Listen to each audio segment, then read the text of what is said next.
always thankful po ako sa choir, sa inyong effort na ginagawa. Salamat po sa inyo. Pagyamanin kayo ng Diyos. Ang ilan sa inyo ay maging bilyonaryo sa langit. Amen? Dahil sabi sa Bible, yung street sa langit ay gold. Samantalang dito, yung kaprasong gold, ini-snatch pa. Pero sa langit, talagang tapakan lang ang gold. Okay, ang pag-uusapan natin ngayong umaga ay yung atin pa ring series na paano sila naging aral sa atin ngayon. Kumukuha tayo ng mga Bible character sa Old Testament. Sabi rin kasi yun sa New Testament, na nangyari yung mga istorya sa lumang tipan para maging aral ngayon sa atin habang tayo ngayon ay nabubuhay. Praise God! Kagabi nanalangin kami ng makulimlim na panahon at salamat sa Panginoon kumukulimlim ngayon. Ang pag-uusapan natin ay si Jacob at ang title ay Spiritual Encounter. Tayo muna tayong lahat. Pag sinabing spiritual encounter, hindi po ito yung binabanggit ng mga religious group. Kung hindi ito yung bang paikipagniig, yung na-encounter mo yung sa panalangin ng Panginoon, sa pagbabasa ng Bible, yung bang Kristiyanong merong spiritual encounter. Hindi yung puro na lang trabaho, puro na lang gayak, puro na lang pag-aaral. Wala nang spiritual encounter. Wala nang panahon spiritually. Ngayon pag-uusapan natin ito dahil napakahalaga nito. Kasi sabi ng Bible, hindi lamang sa tinapay nabubuhay ang tao, kung hindi sa bawat salita na namumutawi sa bibig ng Diyos. And that is spiritual encounter. Hindi lang laging flesh, hindi lang puro physical. Magkaroon din tayo ng spiritual. At ang linggong ito yung ating spiritual encounter. Nakikipagniig tayo spiritually, sumasamba tayo sa espiritu at katotohanan sa Diyos na nasa langit, na may likha ng langit at ng lupa. Ama naming Diyos na makapangyarihan sa lahat, tunay nga Ama na kaibuti niyo sa amin, sa buhay at kalakasan na mayroon kami, ito'y bigay ninyo sa amin. Sa mga proteksyon, sa mga kagalingan ng aming karamdaman, sa hangin, sa maayos na panahon, kung ano meron kami, itong lahat ay galing sa inyo. Kung meron kaming mga anak na nagtatrabaho na, nakakatulong na sa pamilya, salamat dahil bigay niyo po yun sa amin. Kaya naman Panginoon, naglaan kami ng araw para katagpuin kayo. Pasalamatan, sambahin, at bigyan ng kaluguran kung ano pa ang pwede naming ipagsilbi, ipaglingkod sa inyo. Isa sa pwede naming gawin ngayon, pakinggan kayo at gamitin mo lamang na mouthpiece ang inyong lingkod, maging daluyan ng makapangyarihan yung salita at bigyan nyo kami ng kaunawaan sa pamamagitan ng banal na Espiritu nang maunawaan namin, maintindihan namin ang lalim ng salita ninyo. Tunay nga Ama na patuloy kayong mangusap sa pamamagitan ng banal na Espiritu, lalo higit sa mga bisita namin. Makilala kayo bilang tagapagligtas ng kanilang buhay. At dalangin namin sa mga mananampalataya ng Berean, maging dagdag aral sa amin itong aming pag-aaralan. At hindi lamang magsilbing aral, kung hindi amin itong isabuhay. Nang sa ganon, magkaroon ng epekto at pagbabago ang bawat buhay po namin. Salamat ng marami Ama, ito'y panalangin namin sa inyo, sa pangalan ng aming Panginoong Hesus. Amen. Upo na po tayong lahat. Ang pag-uusapan natin si Jacob. At si Jacob, pinalitan ng Diyos yung pangalan niya eh. Mamaya pag-uusapan natin kung ano yung pangalan na ipinalit kay Jacob. Ang unang puntos natin, ang nakalagay dito, Jacob was alone. Sinikap ni Jacob o mas binabuti ni Jacob para magkaroon siya ng tinatawag na spiritual encounter, siya ay napag-isa muna. Okay, basahin muna natin ang Genesis 32 nang makita natin yung senaryo. Genesis chapter 32, 22 to 23. Basahin ko po sa King James Version. Ganito po ang pagkakaliwat. Basa. Amen? Na-miss natin yun Genesis 32, 22 to 23. Verse 22. And he rose up that night. Yung bang gabi biglang bumangon and took his 2 wives and his 2 sons. O his 2 women servant, rather. And his 11 sons. Nung bumangon si Jacob, kinuha niya yung kanyang 2 asawa.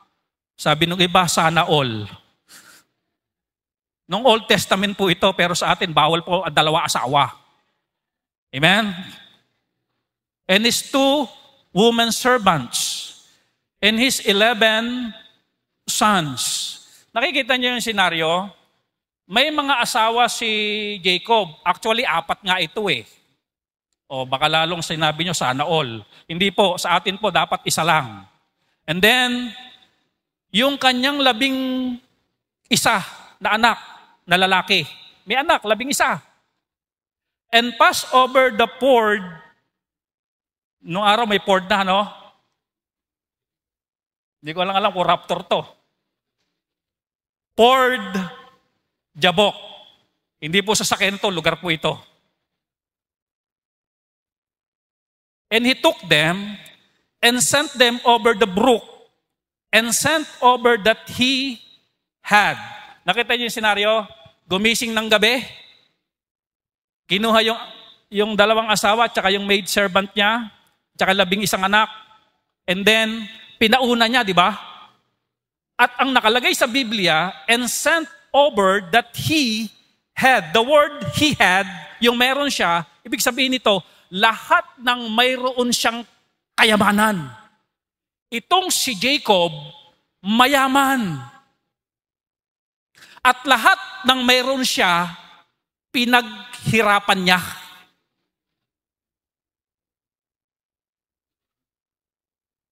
Nakakatawa yung mga taong nagsusumikap para makabili ng lote, makapagpatayo ng bahay, maka-acquire ng sasakyan, ng helicopter.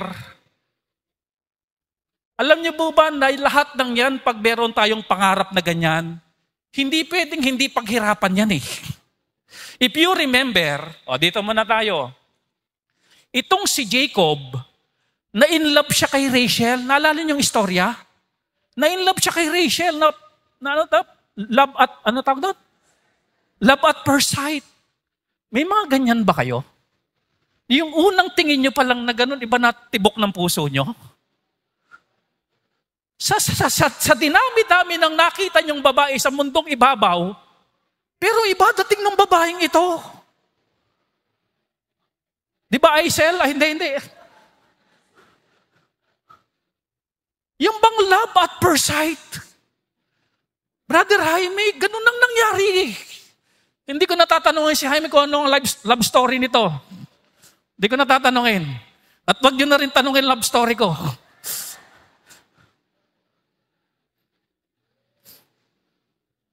Nung makita niya si Rachel, grabe! Iba naging tibok ng puso niya. Talaga nang tug-tug-tug-tug-tug-tug-tug. Iba ganun Hindi siya mapakali. Talagang na-inlove siya. Pero hindi laman lahat ng ganun nagkakatuloy yan, di ba? Kasi iba yung kalooban ng Diyos. Ngayon sabi nung tatay ni Rachel, na tito naman niya, kasi ganun sa bansang Israel, dapat kalahi mo Sa Kristiyano naman, dapat Kristiyano din. Ganun Huwag kayong mamimili ng unbeliever, yung walang pagkakilala sa Diyos. Mas maigi na ang pipiliin nyo, may pagkakilala sa Diyos. Pero hindi yun ang topic natin. Sabi ni Laban, hindi maitatatwa, talagang ilab na ilab ka dito sa bunso ko, Talagang yung pungay ng mata mo, talagang nagbablush ka pa pagka binabanggit yung pangalang Rachel. Alam mo, Jacob, sabi niya gano'n, dito sa amin, meron ditong kultura. Kung gusto mo mapangasawa si Rachel, magtrabaho ka ng 7 taon. Di ba nung araw, di ba, Ninong One, kapag ka may nililigawan ka, yung ano tawag doon, manunuyo ka. Yung ipag-iigib mo, yung tapayan, pagsisibak mo ng kahoy. Tapayan pa nung araw, iigib ka sa balon. Tapos nakalagay sa tapayan para malamig. Paglilingkuran mo.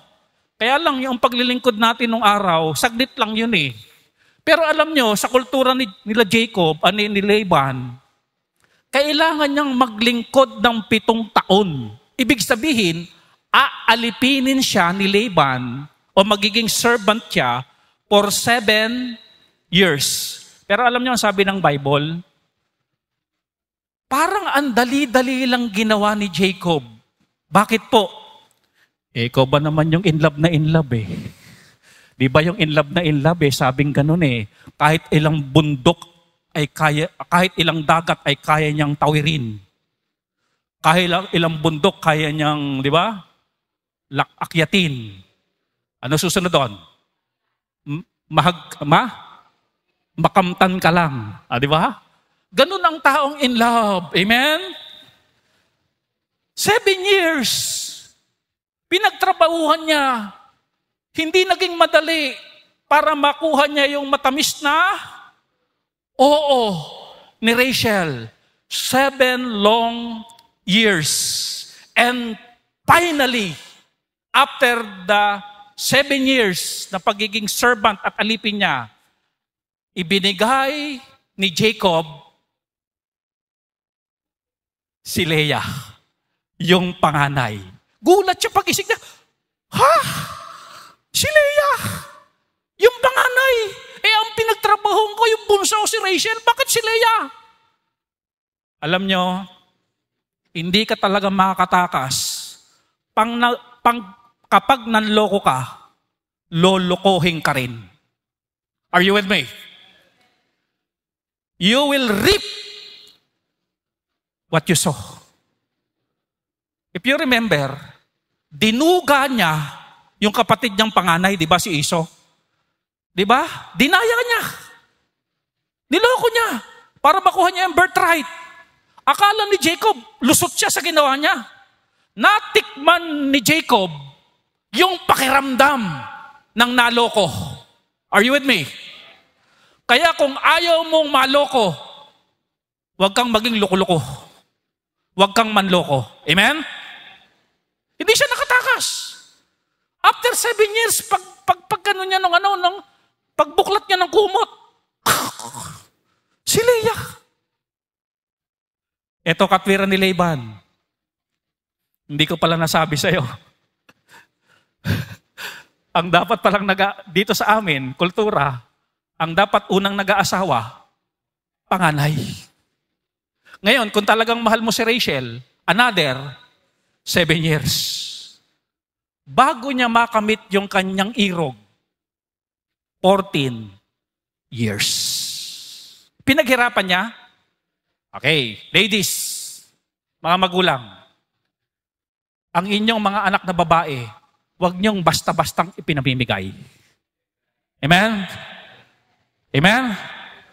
Dapat paghirapan. Hindi mamahalin kapag easy to get. Are you with me? Ano mang bagay na nakuha mo ng easy, hindi mo pagpapahalagahan. Are you with me? Pero ano mang bagay na nakuha mo, nag-effort ka, pagpapahalagan mo yun eh. Nakukuha niyo po. For example, alam niyo yung cellphone na Gilo? Kinukwento ng misis ko eh. Alam niyo sa Pilipinas, kung minsan nakakabuti pala yung medyo maritis ka. Yung bang meron kang nakakausap. Alam niyo ba sa mga mayayamang bansa, maraming mga nagsusuicide, mga stress. Kasi wala silang talagang mga close friend dun eh. Sa Japan, di ba? Anong tawag doon sa may mountain? Sa Japan, suicide mountain. Meron silang ganon. Sobrang busy ng mga tao. Ni kapitbahay nga nila, hindi nila kakilala eh. Praise God sa Pilipinas. Uso ang marites. Bago ka mag-suicide, marami kang pwedeng makausap. Kaya blessing in disguise yung mga marites eh. Pero wag naman yung sobrang yung ba talagang yung sakto lang dapat, amen? Yung bang may makausap ka lang ng mga damdamin mong masakit, mga ganon, amen? Praise God, ang Pilipinas walang suicide mountain, amen? Dahil sa mga kakwentuhan, amen? Ba't ba tayo napunta ron? Layo na ba na topic? Spiritual encounter, ganyan yata, marites encounter Napunta dun Okay. What I'm trying to say mga kapatid, 14 years bago niya mapangasawa yung kanyang iniirog. Nag-effort, hindi madali. Alam nyo, itong binabasa natin ngayon, kakaharapin niya na si Iso na dinuga niya. Dinuga niya. Kaya ito na, ang ginawa na strategy ni Jacob, pinaunan niya lahat ng kasama niya. And then, balik natin yung sa verse 24 tayo. Genesis 32:24. And Jacob was left alone. You see? Pinaunan niya lahat. At nagpataiwan siya. Alam nyo, kung meron mang kanta na nasa iyo na ang lahat, si Jacob yun eh. May 4 na asawa. Mayaman. May mga lingkod. Nasa kanya ng lahat eh. Pero alam niyo mga kapatid, yung lahat niya, pinauna niya, at nagpaiwan siya. Bakit mga kapatid? Dahil, listen carefully, kahit lahat ng pinagpaguran niya may bunga na. Lahat naman ng paghihirap natin magkakaroon ng bunga eh. How many years niya itong pinaghirapan? 20 years. Pag binilang niyo po ang pagpapastor ko, magto 21 years na po ako. Praise God. Yung pinaghirapan ng pastor niyo, may bunga na. In fact, nandito si engineer para silipin yung ceiling natin. At pag nasilip, uuwi na sila. May bunga yung trabaho natin. May bunga yung pagsusumikap natin. Are you with me? Kaya nakakasaludo talaga yung mga may pangarap sa buhay at kumakayod para sa kanilang pamilya. May bunga ang pagsusumikap. Pero ito, ginawa ni Jacob. Yung bunga ng kanyang pagsusumikap, pinauna niya. At naiwan siyang mag-isa. Bakit po? Meron siyang deepest need na hindi kayang ibigay ng asawa niya, ng anak niya, ng kayamanan niya, ng mga lingkod niya. Kaya siya nagpaiwan. Meron siyang hinahanap na mas mahalaga at makakatulong sa lalim ng kanyang pangangailangan na hindi kayang ibigay ng kayamanan na meron siya. Totoo po, di ba? Kahit mayaman ka, merong hindi kayang ibigay ang kayamanan mo.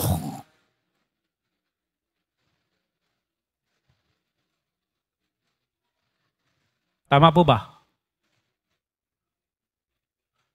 Kahit pinakamaganda na asawa mo sa buong San Ildefonso, merong hindi kayang ibigay ang pinakamagandang asawa mo sa deepest need mo. Kahit pinakagwapo na ang napangasawa mo, katulad ng nasa harapan nyo. Joke, kidding aside yun. Merong hindi kayang ibigayan na pangangailangan mo. Are you with me? And that is spiritual encounter. Are you with me? Sir Jaime, hindi kayang patinuin ang buhay natin ng kayamanan. Hindi kayang patinuin ng asawa natin ang buhay natin. Hindi kayang patinuin ng mga anak natin ang buhay natin. Hindi kayang bigyan ng kabanalan ang buhay natin ng kayamanan natin. Sino ang kayang magbigay? ang Panginoon. Alam niyo, maraming mayayaman, hindi rin sila masaya. Hindi matino ang buhay. Bakit po? Hindi kaya ibigay ng kayamanan niya yung kabanalan eh. Hindi kayang ibigay ng yaman yung maayos na pamumuhay. Are you with me? Nagpaiwan si Jacob. Jacob was left alone. I'm not saying masama ang kayamanan ha. Ang sinasabi natin, hindi ka kayang pabanalin ng kayamanan. In fact, sabi ng Bible, the love of money is the root of all evil. Nagpaiwan siya. Alam niyo kung anong ginawa ni Jacob nung nagpaiwan siya? Binanggit ni Hosea 12 verse 4. Ito ang nakalagay. He had power over the angel and prevailed. He wept. Ngalngal si Jacob. At habang siya'y ngumangalngal and made supplication unto him. Anong ginagawa ni Jacob? Nagpipray siya. Nagpipray siya sa Panginoon. Nanalangin siya sa Panginoon. Amen? Church, listen carefully. Are you with me? Ito buhay natin. Gigising sa umaga, gagayak, tatrabaho. Uuwi, matutulog, gigising na umaga, gagayak, tatrabaho. Uuwi, gigising, gagayak, magtatrabaho. Uuwi, gigising, gagayak, tatrabaho. Tanong, pagod ka na ba?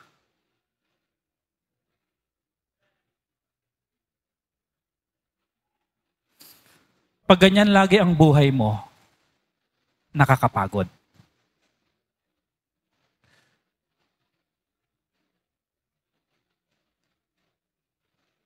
Kung pagod ka na, gayahin mo si Jacob.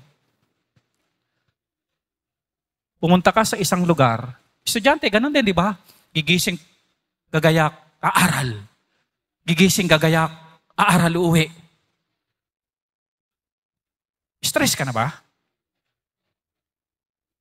Yung bang hinahanap mo yung deepest need mo sa trabaho mo, sa kayamanan, hinahanap mo yung deepest need mo sa asawa mo, hinahanap mo yung deepest need mo sa anak mo, hinahanap mo yung deepest need mo sa crush mo, hinahanap mo yung deepest need mo sa pag-aaral mo, pero lagi ka lang napapagod lang. Hindi maibigay. Pagod ang katawan, pagod ang isip. Hindi alam ang gagawin. Ang hirap magdesisyon. Ang ginawa ni Jacob, lahat ng pinagpaguran niya, pinauna niya muna, nagpaiwan siya, at nakipagniig muna sa Panginoon. Ang tawag dito ng Ebanghelyo, time out muna sa mga nakakapagod. Sabihin niyo nga po yun, time out muna sa mga nakakapagod. Spend time with God. Baka ito ang nakakalimutan natin. Baka kaya kapatid, laging mainitin ang ulo mo. Baka kaya kapatid, lagi kang high blood dahil pagod ka na. Pahinga ka naman. Mag-isa ka naman muna. Yung sinasabi ng iba, hanapin mo muna ang iyong sarili. Huwag mo hanapin sarili mo, ang Diyos ang hanapin mo, amen? Madaling hanapin yung sarili. Ito ako. Amen? Hanapin muna ang Diyos. Ibig kong sabihin mga kapatid, pumunta ka muna sa isang lugar na walang aabala sa'yo, katulad ni Jacob. Magkaroon ka muna mga kapatid ng realization. Kausapin mo muna ang Diyos. Kung pagod na pagod ka na, iiyak mo muna sa Panginoon. Amen? Lahat ng mga hirap mo, lahat ng mga sama ng loob mo, lahat ng mga discourage mo, lahat ng stress mo, kung hindi kayang tugunin yan ng pera mo, kung hindi yan kayang tugunin ng asawa mo, kung hindi yan kayang tugunin ng anak mo, kayang tugunin yan ng Diyos mo.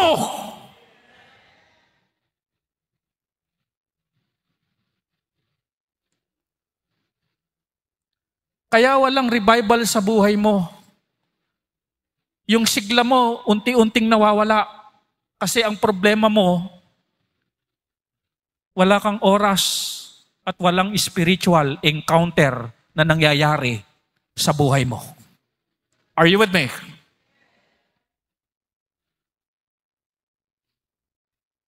Masakit na yung mata mo kaka-cellphone. Hindi maubos-ubos. Ba't ba hindi maubos-ubos yan? Yung dulo. Nakita niyo ba yung dulo ng cellphone nyo? Sino nakakita ng dulo ng cellphone? Wala eh. Nasa Lazada yan. Spend time with God. Ganon ang ginawa ni Jacob. Matagumpay na yung buhay ko, pero may kailangan pa rin ako eh. Kailangan ko ang Panginoon. Amen? Walang magsasabi sa atin na narito ngayon na hindi mo kailangan ng Panginoon. Are you with me? Spend time with God. Pumunta sa isang kwarto, magbulay-bulay, manalangin, sabihin lahat sa Panginoon ang nararamdaman. Sabi ng Panginoon, lapit kayo lahat ng napapagal at bibigyan ko kayo ng kapahingahan. Amen? Yung bang kapag na-revive po ang loob, yun ang mas maganda, sisigla yung labas. Sabi ng Bible, para siyang agila na lumilipad ng kay taas-taas. Kasi na-renew, may nabago, may na-revive sa loob. Kasi na-encounter niya ang Panginoon. He wept. He made supplication unto God.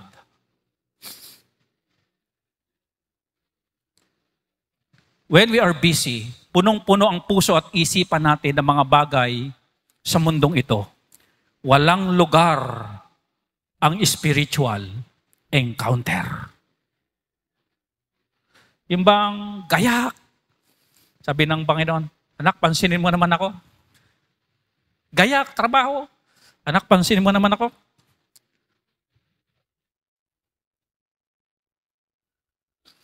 Hanggang uupo ka na lang, pagod ka na sa buhay. At ang prayer mo, Lord, magkaroon sa Pilipinas ng suicide mountain.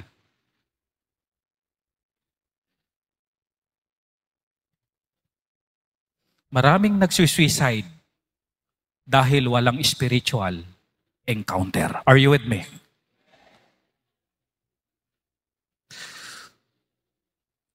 Only God, amen, can fill your deepest need. English yun. Nung siya ay nag-iisa na, may nabasa kanina tayo, may nag-wrestling sa kanya, nabasa niyo kanina? Okay. Point number 2. Point number 2, anak. Jacob was alive. Pastor, ano ibig sabihin na Jacob was alive? Si Jacob, buhay na buhay. Pag sinabing alive natin dito, si Jacob, buhay na buhay yung kanyang old sinful nature. Yun ang ibig sabihin natin dito, ano? Hindi lang yung buhay siya physically. Kung ang tinutukoy ko po dito sa outline natin, yung kanyang old sinful nature, yung luma niyang pagkatao, ito yung buhay na buhay. Kaya pansinin nyo, 32 verse 24. Nung siya ay mapag-isa na, nagpipray sa Panginoon, and there were wrestled a man with him. Merong naka-wrestling si Si Jacob. Ewan ko kung si Hulk Hogan ito, si Undertaker. Pero ang sabi ng mga scholar, that is theophany. When we say theophany, pre-Bethlehem appearance of the Lord Jesus Christ. Nakipag-wrestling.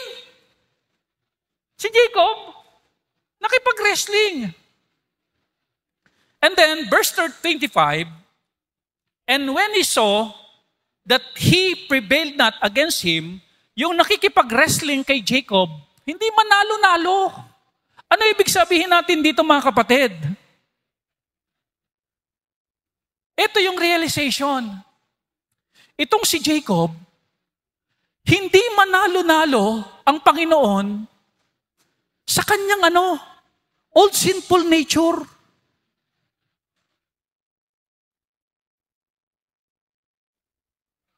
Madalas tayo ganito eh. Hindi nananalo ang Panginoon sa buhay natin. Pagkalinggo, mas pinipili pa nating nasa mall kaysa nasa simbahan. Hindi manalo-nalo ang Panginoon sa iyo pag linggo. Are you with me? Pag pinag-usapan ng tukso, abay nagpapatukso. Ang sabi ng Panginoon, huwag kang patukso. Abay nagpapatukso. Hindi manalo-nalo ang Panginoon pag pinag-usapan yung tukso. Ano po ibig sabihin nito, Jacob? Pag pinag-usapan ng pandaraya, abay hindi ako manalo-nalo sa iyo ah. Talagang patuloy ang pandaraya mo. Nakukuha niyo po ba yung ginawa ni Jacob kay Laban? Yung para yung mga tupa ay magkaroon ng batik-batik. Abay, nilagyan niya ng batik-batik na kahoy na lahat ng naglilihi na tupa, napaglilihan yung batik-batik. Dinuga niya eh. Kaya marami siyang naging tupa na batik-batik. Sabi ng Panginoon, pag pinag-usapan yung pandaraya, panloloko, abay hindi ako manalo-nalo sa'yo. Hindi maalis-alis sa'yo yung panloloko. Are you with me? Isa kang legit scammer. Yung bang kaganda-ganda ng appearance sa Lazada, nung binuksan mo, bato. Nung isang araw may in-order ako sa Lazada, yung bang biskwit na tatagal ng 2043. Aba, nung inabot sa akin noong delivery boy, mabigat. Delikado to, sabi ko. Na-imagine ko, bato nakalagay. Kaya ang ginawa ko, binidyohan ko. Habang binubuksan kong ganon. Sige ka ako, mang-scam ka. Naka-video to. Nung binuksan kong ganon, next Sunday sasabihin ko sa inyo.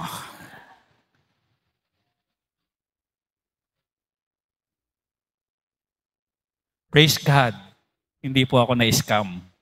Talaga palang mabigat lang talaga siya. Hindi ako manalo-nalo sa'yo, Jacob. Hanggang dyan sa pagtatrabaho mo, ginagamit mo yung panloloko mo. Church, listen carefully. Ito ang sabi ni Paul sa Colossians 3:5.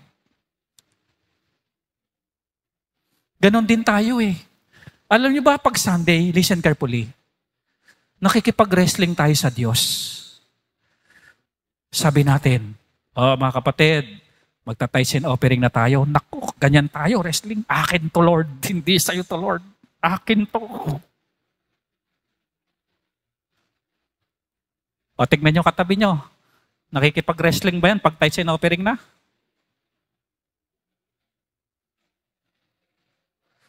Pang-mall ko ito, pang-mall. Pang-akit ko ng bundok ito.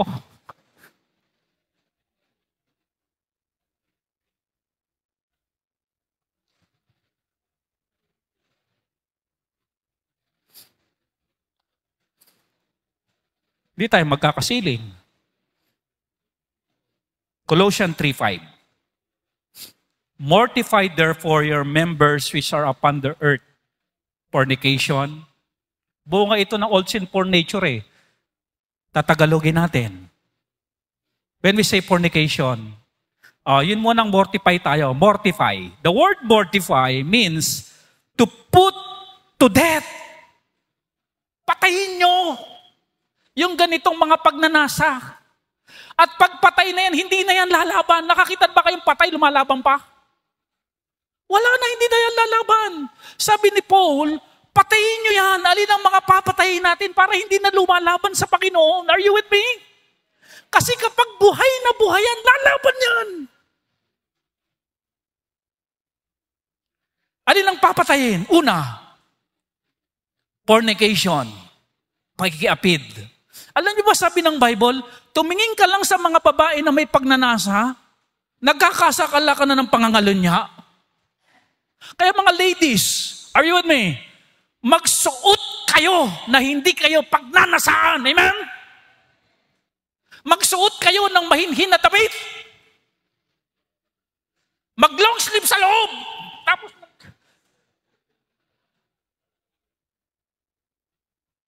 Katwiran ng iba, sila na nga lang tumitingin eh.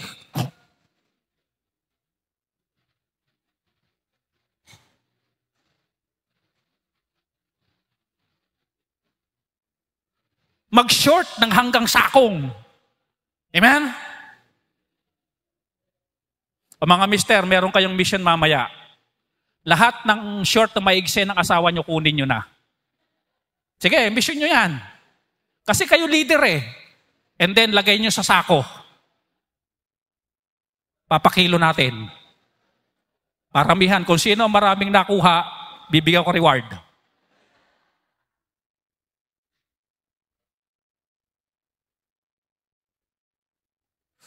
Kristiyano tayo, amen? Binili tayo ng Panginoon ng precious blood. Dapat itago ang ating sarili. Pakikiapid. Pangalawa, uncleanness, karumihan. Inordinate affection, sobrang pagnanasa. Di ba may mga ganyan yung mga killer? Mga serial killer ba tawag doon? May mga sobrang pagnanasa. Ang daming nare-rape.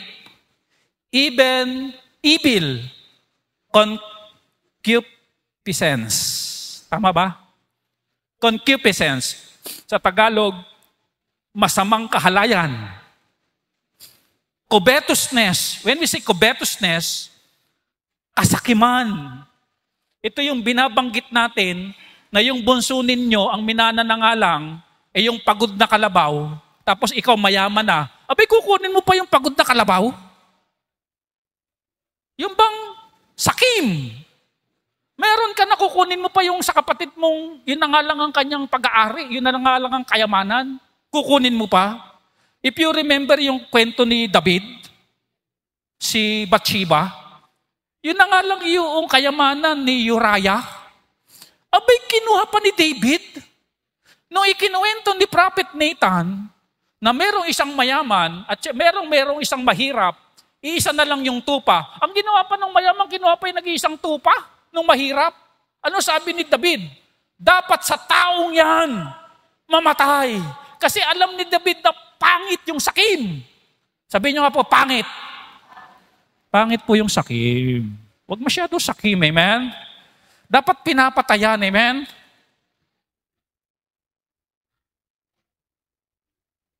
Yung bang nung makita mo yung t-shirt mo na suot ng kapatid mo, halos hindi mo mapatawad. Ba't sinuot mo yan? Hindi mo kinibo ng 3 taon. Ba naman t-shirt lang na naisuot eh? Are you with me?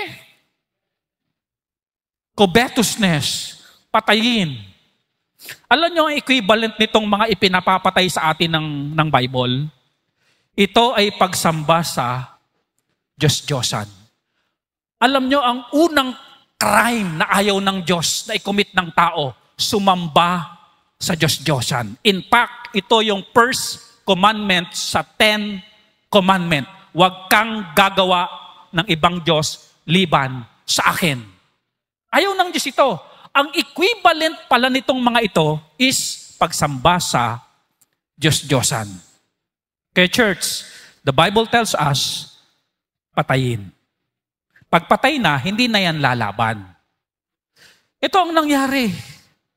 Hindi nakaporma ang Panginoon dahil lumaban itong si Jacob. Verse 6, Colossians 3:6. For which things sake the wrath of God cometh on the children of disobedience. Kapag ganito raw yung buhay natin, hindi natin to pinatay, yung mga binanggit natin kanina, ang puot ng Diyos ay darating sa mga anak niyang pasaway. Wrath of God. Ito ang encouragement ni Paul. Verse 7. I'm sorry. Ito pala yung nangyayari sa Kristiyano. In the which ye also walk sometime, when you live in them.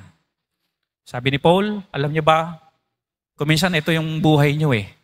Ipinamumuhay niyo pa ito, buhay na buhay kayo sa ganito. Pinamumuhay niyo pa yung ganito, nagiging ganito rin kayo.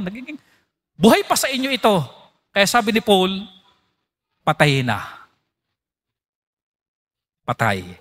Dapat, yung mga binanggit natin, makita natin na patay na. Amen? Patay na. Sabihin nyo nga po, patay na. Pag patay na, hindi nalalaman yan.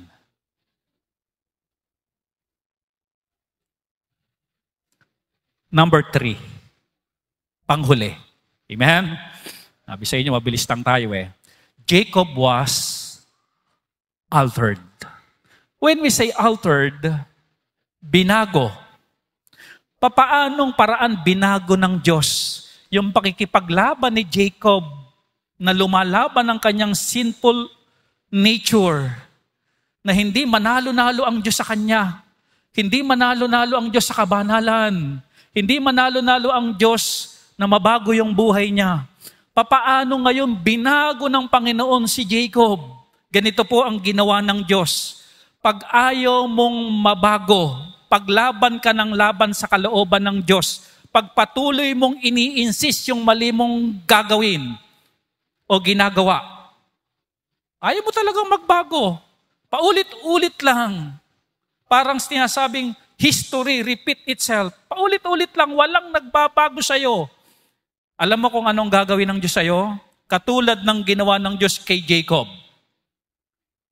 Verse 25. And when he saw that he prevailed not against him, ano ginawa ng Diyos? He touched the hollow of his thigh. And the hollow of Jacob's thigh was out of joint as he wrestled with him. Ano ginawa ng Diyos? Pinalo. Sabihin nyo nga po, palo. Ayaw mong magtino ayaw mong lumubay, hindi ako mananalo-nalo sa'yo. Yung preaching, baliwala sa'yo. Yung mensahe ng correction, baliwala sa'yo. Pumapasok dito, lumalabas dito. Abay, hindi na preaching ang gagawin ko sa'yo. Itatouch na kita. Amen? Itatouch na kita. Saan itinouch? Sa balakang. At sabi ng Bible, out of joint.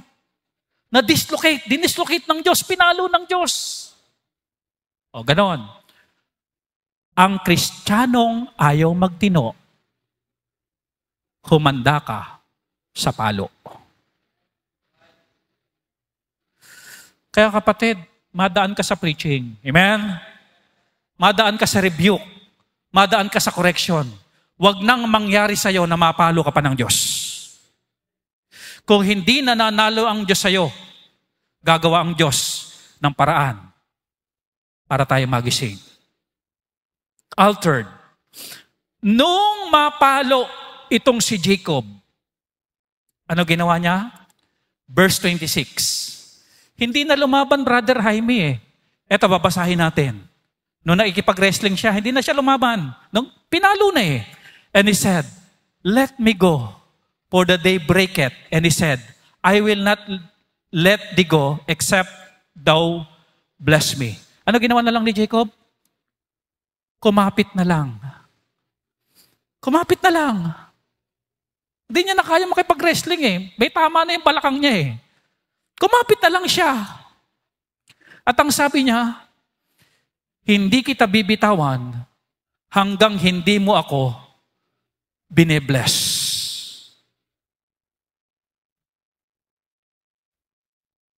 Yon. Are you with me? Ito pinag-usapan namin kagabi. Napakahalaga ng pagbabasbas. Lalo na ng Panginoon at ng mga matatanda. Hanggang wala pang basbas ng magulang, huwag kang magogo sa pag-aasawa. Dahil hindi naging matanda ang matanda lang, na basta matanda lang. Kung hindi pinuno ng Diyos siya ng kaalaman ng mga eksperyensa para makapagbigay ng payo sa'yo bago ka mag-asawa. Huwag ka mag-aasawa, walang basbas ng magulang mo. Walang basbas ng pastor mo. Are you with me? Dahil napakahalaga ng pagbabasbas ng matatanda. Kagabi nagtanong ako, meron ba kayong kilala na yung magulang isinumpa ang anak? At yung anak talaga namang gapang sa hirap. Kung minsan, meron talagang power yung spoken word. Amen? Are you with me? Pero sa atin, salamat sa Panginoon, kaya tayong palayain ng Panginoon sa ganun. Amen? Hinawakan na lang niya. Sabi niya, huwag kang aalis hanggang hindi mo ako nababasbasahan. Yun ang deepest need ni Jacob. Yung siya'y mabasbasan ng Diyos. Verse number 26, ganito ang sinasabi. And he said unto him, what is thy name? Yun ang sagot ng lalaking kareslingan niya. Ano pangalan mo? Nung ayaw bitawan ni Jacob, tinanong na lang nung karesling niya, ano pangalan mo? And he said, Jacob. Alam niyo, itong mga talatang ito, hindi lang basta ito, ganyan-ganyan na lang. May mga kahulugan ito. Sinabi niya, ako si Jacob. The word Jacob means, inamin niya, kung sino siya. Siya si Jacob. At ang ibig sabihin ng pangalang Jacob, cheater. Mandaraya. Parang sinasabi niya sa Panginoon, ako'y mandaraya. Supplanter. Nagpapanggap. Yun ang Tagalog ng supplanter, di ba? Nagpapanggap. Di ba nagpanggap siya na siya si Iso? Tricker. Pag sinabing tricker, manloloko. Kaya yun, nung mapalo na siya, nung tinanong siya ng Panginoon, ano ang pangalan mo? Ano sagot ni Jacob? Ako'y mandaraya. Ako'y nagpapanggap. Ako'y manloloko. Ito yung buhay ko. Umamin? Umamin. Hanggang hindi ka umaamin sa kasalanan mo, hindi ka magbabago at hindi ka magre-repent. Are you with me?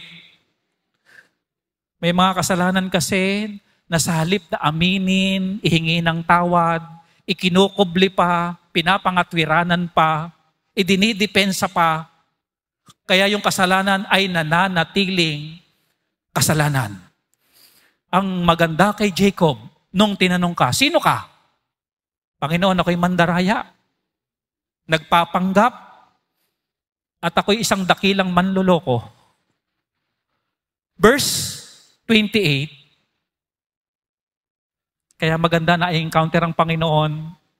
Sa Panginoon natin pwedeng sabihin yung ating pagkatao, yung mga mali nating ginagawa.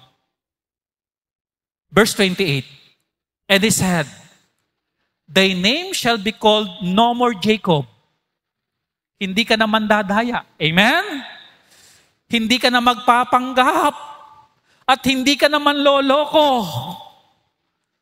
Thy name shall be called no more cheater, no more supplanter, no more tricker. Amen? No more marites. No more katamaran. Amen? Hindi ka na magiging ganon. But what? Israel. Babaguhin ko na ang pagkatao mo. Gagawin na kitang Israel. For as a prince has thou power with God and with men and has prevailed. Tanong, pastor, ano ibig sabihin ng Israel? The word Israel means the one who struggle with God and overcomes. Di ba kanina nag-struggle siya, wrestling. Nag-i-struggle siya. Pero praise God, na overcome. Alam nyo, lalong nag-igting yung aking paniniwala na talagang theophany ito, na yung naging ka-wrestling Jacob ang Panginoon. Bakit po? Ang Panginoon lang ang nagbibigay ng bagong pangalan. From Abrams to Abraham. From Sarai to Sarah. From Simon to Peter. And from Jacob to Israel. Listen carefully. Ang Panginoon lang ang kayang magpabago ng ating buhay. Kaya nga po, napakahalaga nitong pinag-uusapan natin. Yung bang magkaroon ka ng encounter sa Panginoon, magkaroon ka ng quiet time, magkaroon ka ng ikaw lang nag-iisa, kausapin mo ang Panginoon, ilahad mo lahat ng nangyayari sa buhay mo, sabihin mo na sa Panginoon ng lahat ng ginawa mong kasalanan. Nang sa gayon ng Panginoon, kumilos sa buhay mo, baguhin ng Diyos ang buhay mo, magkaroon ka ng bagong identity, bagong pagkatao, bagong buhay. Ganon ang ginawa ng Diyos kay Jacob. Kay Jacob. Sabi ng Panginoon, mula ngayon, hindi ka na makikilalang manloloko o hindi maayos ka ng kausap. Totoo na ang sasabihin mo. Mula ngayon, hindi ka na magpapanggap. Magiging totoong tao ka na. Mula ngayon, hindi ka na mandaraya. Ang timbang panimbang mo ay sakto na sa timbang. Amen? Kaya sa palengke natin, binibisita ba yan ng munisipyo para tignan yung timbangan? Hindi ka na mandaraya. Nag-i-struggle ka pero Israel na ang pangalan mo. Nag-i-struggle pero nagtatagumpay. Amen? Gano'n naman tayo May struggle pa rin tayo, praise God. Na-overcome natin sa biyaya ng Panginoon. Ngayon po, noong si Jacob ay pumunta na sa Egypt, nandun si Joseph, ito yung inamin ni Jacob doon sa Pero na nagtanong sa kanya. Genesis 47 verse 8. And Pero said unto Jacob, how old art thou? Jacob, o Israel, ilang taong ka na? Ito sagot ni Jacob, o Israel. And Jacob said unto Pero, the days of the years of my pilgrimage are 130 years. 130 na ako. Few and evil. Maikli na yung buhay ko pero puro kasamaan pa. Have the days of the years of my life been, and have not attained unto the days of the years of the life of my fathers in the days of their pilgrimage. Ito yung regret ni Jacob. Konti na lang yung buhay ko, puro masama pa ang nagawa ko. Hindi katulad ng buhay ng mga ninuno ko, mahaba na, maayos pa buhay. What I'm trying to say, mga kapatid, hindi pa huli ngayon ang lahat. Maging aral sa atin si Jacob. Kung gusto mong lumubay na, are you with me? Sa mga kalokohan mong ginagawa na itinatago mo pa.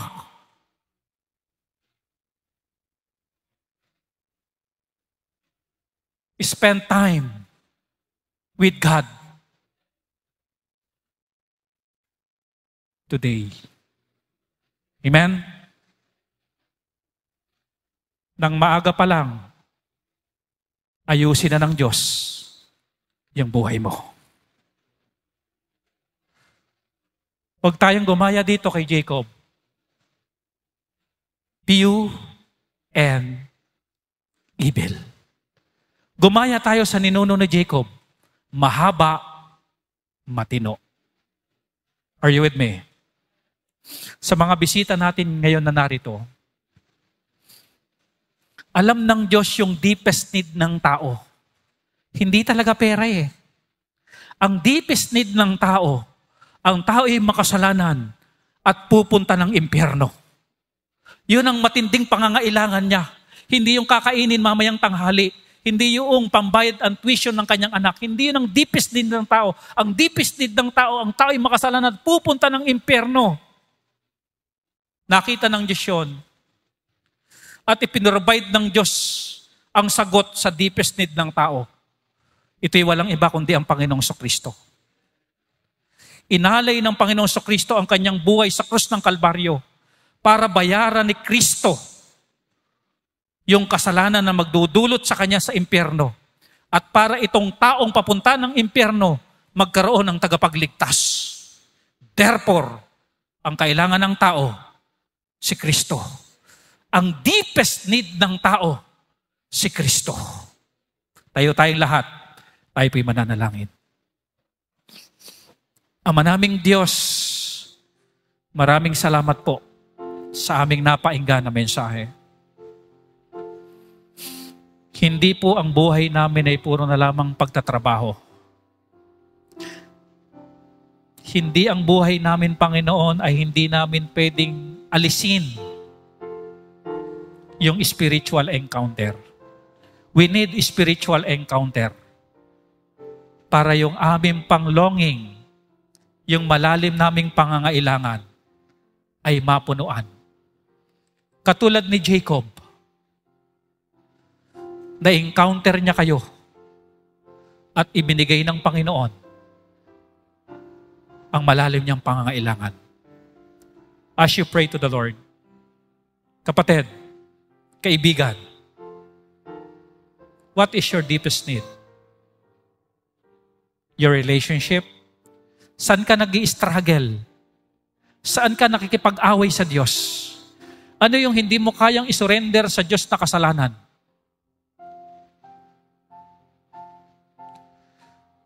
Ngayong umaga, magkaroon tayo ng spiritual encounter. Come on. You talk to God. Katulad ng sinabi ni Sir Jaime, ang altar prayer, pumupunta sa altar. Kung gusto mo ngayong katugpuin ng Panginoon, at aminado ka, Panginoon, dito ako nakikipag-wrestling sa inyo. When we talk about giving, talagang nakikipag-wrestling ako dito. When we talk about worship, nakikipag-wrestling ako dito. When we talk about attending prayer meeting, nakikipag-wrestling ako dito. When we talk about worldliness, buhay na buhay sa buhay ko ito. When we talk about worldly music, nako, buhay na buhay ako dito. Nakikipag-wrestling ako dito sa Panginoon. When we talk about kasuotan, nako po, nakikipag-wrestling ako dito. Hindi ako sumusurrender dito, Panginoon. You talk to God. Saan ka nakikipag-wrestling sa Diyos na ayaw ng Diyos? When we talk about submitting to the authority, nakikipag-wrestling ako dito. When we talk about honoring parents, nakikipag-wrestling ako dito. Lagi ako sumasagot sa akin mga magulang. When we talk about loving my wife, loving my husband, nakikipag-wrestling ako dito. When we talk about submission, nakikipag-wrestling ako dito. When we talk about leadership, ayaw ko mag-lead, nakikipag-wrestling ako dito. When we talk about pakikipag-relasyon sa unbeliever, nakikipag-wrestling ako dito.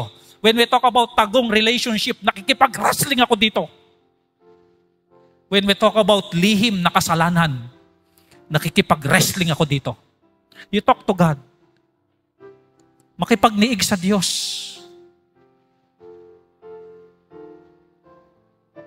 Hayaan mo, kausapin mo ang Diyos. Humingi ka ng tawad sa Diyos. Umamin ka sa Diyos. Katulad ni Jacob. Mandaraya ako, sabi ni Jacob. Sabi ng Panginoon, hindi ka na ngayon mandadaya. Nag-i-struggle ka. Pero sa biyaya ng Diyos, ma-overcome mo. Ama naming Diyos, kayo ang mag-bless ng bawat panalangin namin. Salamat po sa pangalan ng Panginoong Hesus. Amen.